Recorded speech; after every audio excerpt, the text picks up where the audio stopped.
Students, online classes में आपका स्वागत है।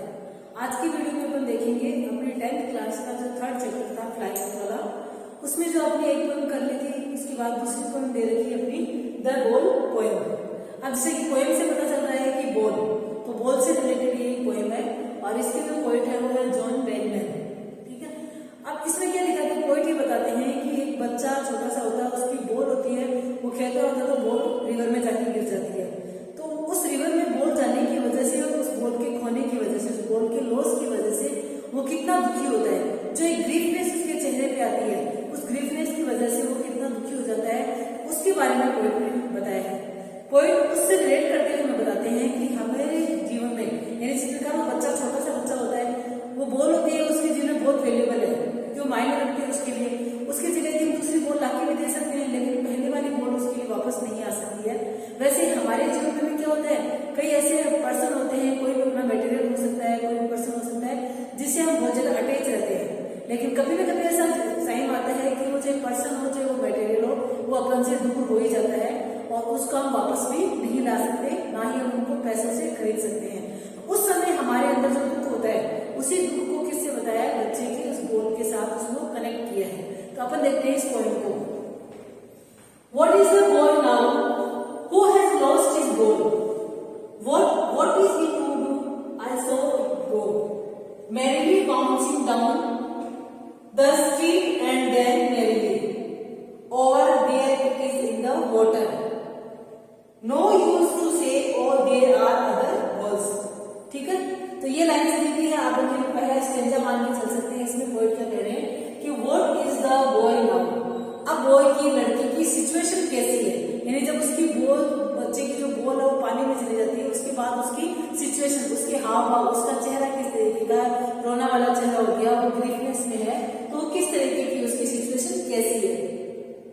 Who has lost his ball? जिसने अपनी बॉल खो दी है। किस लड़के की सिचुएशन की बात की जा रही है, जिसने अपनी बॉल को खो दिया है, उस लड़के की अब सिचुएशन किस तरीके की होगी। पोएट ये कह रहे हैं what is he to do? अब वह क्या करने वाला है, यानी अब वो क्या करेगा। उसकी बॉल तो खो गई है, अब वो क्या करेगा। I saw it go. अब इट का मतलब यहाँ किसके लिए है, बॉल के लिए। अब पोएट कहते हैं कि मैंने उसकी बॉल को जाते हुए देखा है। I saw it go, मैंने उसकी बॉल को जाते हुए देखा है। merrily bouncing down, यानी मैंने उसकी बॉल को जाते देखा है। merrily यानी हैप्पीली, merrily यानी हैप्पीली। बाउंसिंग का मतलब अप एंड डाउन, जंप करते हुए, जंपिंग। जैसे बॉल उछलती है तो अप एंड डाउन होती जाती है, जंप करते हुए जाती है। तो पोएट कहते हैं कि मैंने उसकी बॉल को देखा है, वो जंपिंग करते हुए बहुत ही खुशी से जा रही थी। द स्ट्रीट, कहां पर, जहां वो लड़का खेल रहा था, उस लड़की, जहां जिस मैदान में या जिस जगह पे वो लड़का खेल रहा था, वहां से वो बॉल उछलती हुई, जंपिंग करते हुए गई। And then merrily over there it is the water, और खुशी से वो उछलते हुए कहां पर जाकर गिर गई, वाटर के अंदर, रिवर के अंदर जाकर के वो गिर गई। नो यूज टू से और देयर आर अदर वर्ड्स। अब इन लाइन में पोएट क्या कहना चाहते हैं कि नो यूज टू से, इसका कहने का कोई सारांश नहीं निकलेगा, कोई सेंस नहीं निकलेगा यदि हम उस बच्चे को ये भी बोल रहे हैं कि इसमें कोई फर्क नहीं पड़ता है कि तुम्हारी एक बॉल खो गई है, तुम दूसरी बॉल लाके दे सकते हैं, तो इससे बच्चे को कोई फर्क नहीं पड़ेगा, क्योंकि वो बॉल उसके लिए बहुत वैल्यूबल थी, बहुत ज्यादा मायने रखती थी। तो इसी तरीके से पोएट कहते हैं कि ऐसे ही हमारे जीवन में यदि कोई पर्सन इतना इंपॉर्टेंट होता है, जो हमसे बहुत ज्यादा अटैच हो जाता है, यदि वो हमसे दूर चला जाए, तो उसकी जगह दूसरा पर्सन उसकी जगह नहीं ले सकता। जैसा कि ऐसे ही वो बच्चा छोटा है, वो कुछ नहीं समझता है, तो दूसरी बॉल भी आ सकती है, हालांकि दूसरी बॉल के कोई ज्यादा पैसे नहीं लगते, लेकिन उस बच्चे के लिए तो वही बॉल मायने रखती थी, इसलिए उसके चेहरे पे कैसा आ गया, एक दुख आ गया। इसके बाद देखते हैं अपन आगे, अपन अगला next stage. An ultimate shaking grief fixes the boy as he stands rigid, trembling, staring down all his young days into the harbor where his ball went. I would not intrude on him. A dime, another ball is worthless now. इसके अंदर poet क्या कहना चाहते हैं कि जब ball उसकी river के अंदर चली गई थी, उसके बाद उस लड़की की क्या सिचुएशन हुई थी, ठीक है, उसके चेहरे पे क्या भाव रहे थे। तो अल्टीमेट का मतलब आखिरी, अंतिम। शेकिंग ग्रीफ का मतलब होता है, ग्रीफ यानी दुख, और शेकिंग ग्रीफ का मतलब उसके चेहरे से दुख झलकने लग गया था, चेहरा कितना दुखी हो गया, फिक्सेड द बोल, यानी उसका चेहरा पूरा दुखी हो गया था, वो लड़का दुखी हो गया था, ये उसके चेहरे से फिक्स हो गया था, उसके चेहरे पे फिक्स हो गया था। तो आखिर जो दुख था उसके चेहरे से पता चल रहा था। As he stands rigid, rigid का मतलब होता है स्टिफ, और स्टिफ यानी होता है स्टेचू बन के खड़े हो जाना, स्टेचू, ठीक है। रिजिड यानी स्टिफ, स्टेचू बन करके खड़ा हो जाना। ये लड़का किस तरीके से हो गया, एक जगह खड़ा हो गया, ना तो हिला ना डुला, केवल उसके चेहरे से दुख दिखाई दे रहे थे। ट्रेवलिंग, वो लगातार कांप रहा था। स्टेयरिंग डाउन, लगातार नीचे की तरफ देख रहा था, यानी जिस रिवर में उसकी बॉल गई थी लगातार उस बॉल की तरफ देख रहा था, कांप रहा था और दुखी हो रहा था, वो जा रहा था। All his young days into the harbour, harbour का मतलब होता है किनारा। All his young days into the harbour, अब वो कहता है कि उसके सारे जितने भी, जो लड़का छोटा बच्चा था उसको लगता है कि उसके सारे दिन कहाँ रह गए, उस किनारे तक ही रह गए। वेयर इज बॉल वेंट, जहां उसकी बॉल चली गई, जिस नदी के अंदर उसकी बॉल गई थी उस नदी के किनारे तक ही वो खड़ा रह गया था, वहां खड़ा रह करके रोने लग गया था और दुख उसके चेहरे पे झलक रहा था। I would not intrude on you, intrude का मतलब होता है हस्तक्षेप करना, यानी अपन किसी के पास जाकर के कुछ कहें और अपनी बात का कोई वेलकम ही नहीं हुआ तो उसको बोलते हैं इंट्रूड करना। I would not intrude on you, तो पोएट कहता है कि मैं उसके पास जाकर के उसको कुछ कहने लायक भी नहीं था, ना मैं कुछ कह सकता था, हो सकता है कि मेरा कहना उसको अच्छा नहीं लगे, तो इसको बोलते हैं intrude. A dying another ball is worthless now, dying का मतलब होता है 10 सेंट, 10 सेंट, और 10 सेंट क्या होता है, बहुत ही छोटी अमाउंट होती है पैसों की। तो बॉल के पैसे कितने लगते हैं, पोएट कहता है कि बॉल के पैसे कितने लगेंगे, कुछ मामूली से पैसे, थोड़े से अमाउंट में दूसरी बॉल आ सकती है, तो अनदर बॉल इज वर्थलेस। लेकिन इस समय उस बच्चे के लिए दूसरी बॉल का मतलब क्या है, वो वर्थलेस है, उसके लिए कोई मायने नहीं है, उसके लिए कोई वैल्यू नहीं रखती है, क्योंकि उसके लिए तो वही बॉल काम की है, क्योंकि वही बॉल उस बॉल के साथ उसका अटैचमेंट हो गया था। तो पोएट इसमें कहते हैं कि उसका बॉल जब पानी के अंदर चली गई थी तो कैसे उसका चेहरा दुखी हो गया था, किस तरीके से वो किनारे पे खड़ा रह गया था। वो कहता है कि उसके यंग डेज किनारे तक ही रह गए थे, क्योंकि आगे छोटा था, आगे जाकर के अपने बॉल को ढूंढ नहीं सकता था। अब पोएट कहता है कि उसके इस मामले में वो हस्तक्षेप भी नहीं कर सकता, यानी मैं उसके पास जाकर के उसको कहने लायक भी नहीं था, क्योंकि हो सकता है कि उसको मेरी कही की बात पसंद नहीं आई, यानी मैं उसको कहूंगी कि कोई बात नहीं, दूसरी बॉल लाकर दे देंगे, तो ये बात उसको पसंद नहीं आएगी, क्योंकि उस लड़के का उस अटैचमेंट उस बॉल के साथ ही था। तो वैसे ही पोएट कहना चाहते हैं कि वैसे ही हमारे जीवन में कोई यदि पर्सन इतना ही अटैचमेंट है किसी के साथ, तो यदि वो हमसे दूर चला जाता है उसकी जगह कोई दूसरा नहीं ले सकता। अब अपन देखते हैं अगले स्टैंडर्ड में कि पोएट क्या कह रहा है।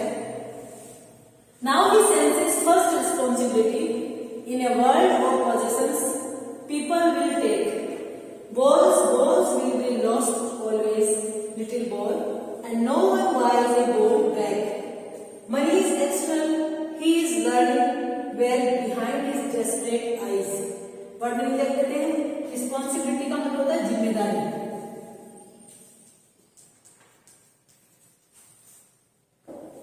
पजेशन यानी अपने जो चीजें अपने अधिकार में है, अपने स्वयं की जो चीजें होती है, स्वयं के अधिकार में। अब स्वयं के अधिकार में कोई भी पर्सन हो सकता है, कोई भी अपना मटेरियल हो सकता है, वो बोलते हैं पोजीशन, जिसके ऊपर अपना अधिकार हो, जिस वस्तु से अपना संबंध हो, जिस व्यक्ति से अपना संबंध हो।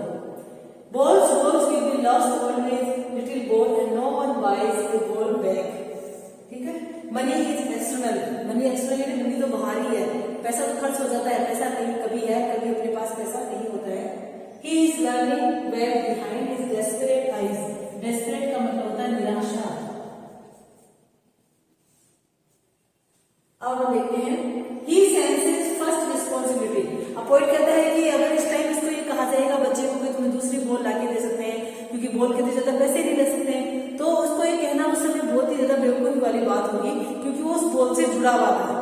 और उस समय पोएट इसमें ये भी बताना चाहते हैं कि यदि किसी के भी जीवन में कोई भी कठिनाई आती है, कोई भी मुसीबत आती है, यदि हम उसको एक बार फाइट करना सीख जाते हैं, मान लो कि किसी पर्सन के साथ अपना अटैचमेंट है और वो पर्सन हमसे दूर हो जाता है, तो यदि अपन उससे एक बार उससे फाइट करना सीख जाएंगे, कैसे अपन को स्टैंड अप होना है वापस, कैसे उस परिस्थिति से बाहर निकलना है, यदि एक बार हम सीख गए तो कभी भी जीवन में यदि ऐसी कोई दोबारा अपने सामने प्रॉब्लम आएगी तो हम उसका आराम से सामना कर सकते हैं। तो पोएट इस बच्चे के थ्रू ये समझाना चाहता है कि छोटे से बच्चे ने यदि अभी सीख लिया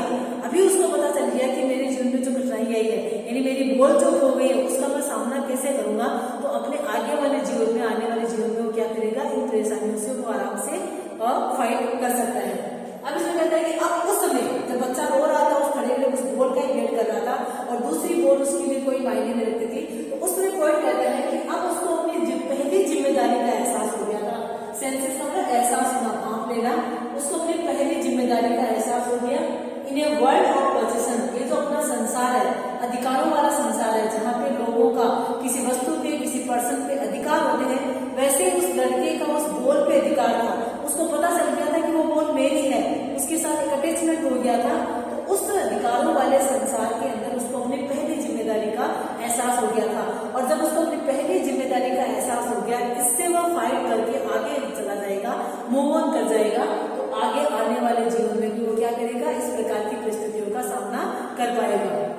balls will be lost always. Poet कहते हैं कि बॉल का क्या है, बॉल तो खोती रहती है, बॉल की जगह दूसरी नई बॉल आ जाती है, लेकिन little ball and no one buys a ball back. कोई भी दूसरा व्यक्ति क्या होता है, उस बॉल को वापस नहीं खरीद सकता है। अब यहाँ पे उस बॉल की बात नहीं करके पोएट क्या कहना चाहते हैं कि अपने जीवन में कोई पर्सन इतना वैल्यूएबल है, बहुत ज्यादा अटैचमेंट जिसके साथ है, तो यदि वो पर्सन मान लो कि अपने से दूर हो जाता है, दुनिया में नहीं रहता है, तो हम उसको पैसों से नहीं खरीद सकते हैं, क्योंकि वही पर्सन हमारे पास वापस नहीं आएगा। वैसे ही उस लड़के का उस बॉल के साथ अटैचमेंट हो गया था। मनी इज एक्सटर्नल, कोई कहता है मनी तो बाहर धन है, कभी है अपने पास कभी नहीं है, तो मनी के द्वारा हम उस पर्सन को नहीं खरीद पाएंगे जो हमारे जीवन में वैल्यूएबल था। ही इज लर्निंग, वो लड़का सीख रहा है इस टाइम, क्योंकि उसकी बॉल खो गई है, उस बॉल के साथ उसका जो अटैचमेंट है वो उसकी पहली लर्निंग है, उसकी जिम्मेदारी है कि वो बॉल उसकी थी। तो ये अपने अधिकारों वाले संसार में उसको पहली बार पता चल गया कि ये बॉल उसकी है और वो पहली बार सीख रहा है। Well behind his desperate eyes, और ये जो लर्निंग है उसकी निराशा वाली आंखों में स्पष्ट दिखाई दे रहा है। निराशा क्यों है, क्योंकि बॉल को लेकर के नदी के किनारे के पास में खड़ा कितना दुखी हो रहा है, तो उसकी आंखों से वो निराशा जो झलक रही है, उस निराशा से हमें पता चल रहा है कि वो अपने जीवन में कुछ आगे बढ़ने के लिए सीख रहा है। यानी जीवन में आने वाली घटनाओं का किस प्रकार से सामना करना, उनसे कैसे फाइट करना है, ये वो लड़का अभी से सीख रहा है। अब देखते हैं अपना लास्ट लाइन में पोएट को क्या कहना चाहते हैं। The epistemology of loss, how to stand up, knowing what every man must one day know and most know many days how to stand up। यानी अंडरस्टैंडिंग में जो पोएट हो मेन इंपॉर्टेंट बात कहना चाहता है कि जो एपिस्टेमोलॉजी मतलब नॉलेज, ज्ञान, किसी चीज का ज्ञान ऑफ लॉस। अब यहाँ पे जैसे बच्चे को उसको खोने के ज्ञान हो गया था कि उसकी चीज खो गई है, अब उसको कैसे पता चला कि उस चीज के कारण उसका अटैचमेंट हो गया था, वो चीज उसकी पोजीशन में थी, बॉल उसकी थी, तो ये सोच करके उसको खोने की जानकारी हुई। हाउ टू स्टैंड अप, उसके बाद उसको फाइट करने के बारे में पता चला कि उसकी बॉल अब खो गई है, तो वो किस तरीके से रो रहा है, किस तरीके से ट्रैवलिंग कर रहा है, स्टेचू बन के खड़ा है, तो इस परिस्थिति का वो कैसे फाइट करेगा, कैसे उसका सामना करेगा, तो ये उस लड़के ने वहां पे सीखा। ऐसे ही हमारे जीवन भी है, हमारे जीवन से यदि कोई पर्सन चला जाता है, इंपॉर्टेंट पर्सन यदि हमारी लाइफ से चला जाता है, तो उसको खोने का जो ज्ञान होता है, उसके बाद हम लोगों को कैसे स्टैंड अप होना है, कैसे मूव ऑन करना है, वो हमें उससे फाइट करने के बाद ही होता है। तो हम एक बार यदि किसी परिस्थिति से फाइट करके आगे निकल जाएंगे, तो उसके बाद हम आने वाली परिस्थितियों का भी सामना कर पाएंगे। Knowing what every man must one day know, poet कहता है कि प्रत्येक व्यक्ति को इसकी जानकारी होनी चाहिए। यानी प्रत्येक व्यक्ति ये नहीं कि कुछ जीवन में कुछ खो गया तो वहीं पे स्टॉप हो जाए, बल्कि प्रत्येक व्यक्ति को ज्ञान होना चाहिए कि वह इससे फाइट करके कैसे आगे जा सकता है। वन डे नो, एक नीति कोई कभी हो सकता है कि किसी व्यक्ति को तो 1 या 2 दिन में पता चल जाता है कि इससे फाइट करके हम आगे कैसे जाएंगे। And most know many days, तो कुछ व्यक्ति ऐसे होते हैं जिनको स्टैंड अप करने के लिए, आगे बढ़ने के लिए काफी टाइम भी लग जाता है। तो पोएट ने एक छोटी सी पोएम, बॉल पोएम से लेकर के, जिस लड़के की बॉल खोने के साथ किसको कनेक्ट कर दिया, एक महापन के लाइफ में, उनकी लाइफ से कनेक्ट कर दिया कि किस प्रकार हमारी लाइफ से कोई भी इंपॉर्टेंट पर्सन चला जाता है तो हम किस तरीके से हम घबरा जाते हैं, ट्रेम्बल करने लग जाते हैं, हमारा किस तरह हम दुखी हो जाते हैं। लेकिन उस प्रॉब्लम को हम फाइट करते हुए कैसे स्टैंड अप हो सकते हैं, कैसे आगे बढ़ सकते हैं, तो ये भी पोएट ने साथ में ही बताया है। क्योंकि उस पर्सन की जगह कोई नहीं ले सकता, वहां पे ना तो कोई पैसे काम आते हैं अपने, लेकिन अपन को सब चीजें भुला करके आगे बढ़ना होता है। तो एक बॉल पोएम, छोटी सी पोएम के थ्रू पोएट ने हमें इतनी बड़ी बात समझाने की कोशिश की है।